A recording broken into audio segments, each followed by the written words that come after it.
சங்கர ஜெய ஜெயசங்கர. இது ஒரு அற்புதமான கதை. இதுக்கு பின்னாடி ஒரு பெரிய தாத்பரியம் இருக்கு. ஒரு ராஜா இருந்தார். அவருக்கு 4 மனைவிகள்.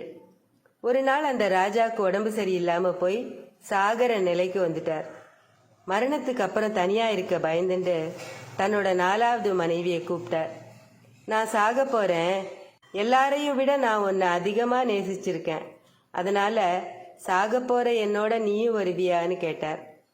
நீ என்னை ரொம்ப நேசிச்ச, இல்லைன்னு சொல்லல, நான் கேட்டதெல்லாம் வாங்கி கொடுத்த, ஆனாலும் என்னால உன் கூட வர முடியாது, மன்னிச்சுக்கோன்னு சொல்லிடுவா. அதுக்கப்புறம் அந்த ராஜா தன்னோட 3வது மனைவியை கூப்பிட்டார். அந்த ராஜாவுக்கு 3வது மனைவியை பார்த்தா பெருமை தான். அவகிட்டையும் நான் இந்த உடம்ப விட்டுட்டு போக போறேன், நீ என்னோட வரையான்னு கேட்பார். நாம் சந்தோஷமா தான் இருந்தோம், நீ என்னை அந்த அளவுக்கு அதிகமா நேசிச்ச, ஆனாலும் என்னால உன் கூட வர முடியாது, நீ போய்க்கோ, நீ போனதுக்கு அப்புறம் நான் வேற யார்கிட்டையாவது போயிடுவேன்னு சொல்லிட்டா. 2வது மனைவி அவருக்கு தேவையான நேரத்துல எப்பவும் துணையா இருந்தா. அதனால நீயாவது என் கூட வருவியான்னு கேட்டார். இல்லைங்க, என்னால உங்களோட வர முடியாது, பழகின பாவத்துக்காக காடு வரைக்கும் வரேன், அதுக்கு மேல முடியாதுன்னு சொல்லிடுவா. ராஜா வருத்தத்தோட கண்களை மூடிண்டு படுத்துட்டு இருப்பார். அப்போ அவரோட முதல் மனைவி அவர் முன்னாடி வந்து, நீ கவலைப்படாத, நீ எங்க போனாலும் நான் உன்னை தொடர்ந்து வருவேன்னா.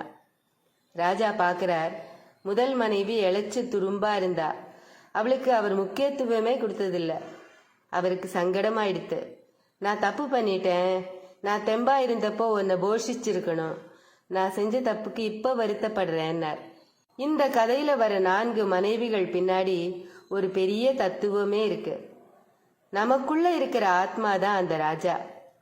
இதுல சொல்லப்பட்டிருக்கிற 4வது மனைவி நம்ம உடம்பு.